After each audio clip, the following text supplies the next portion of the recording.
Cut the bottom layer of the empty gallons.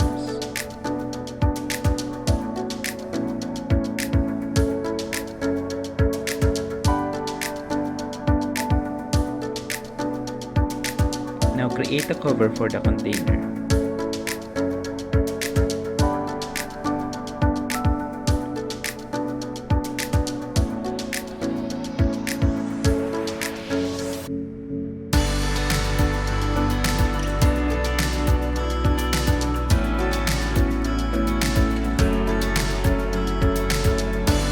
Stable at full capacity.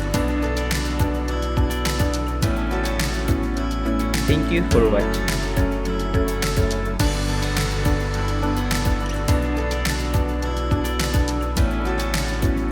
Please like the video and subscribe to our channel for more content.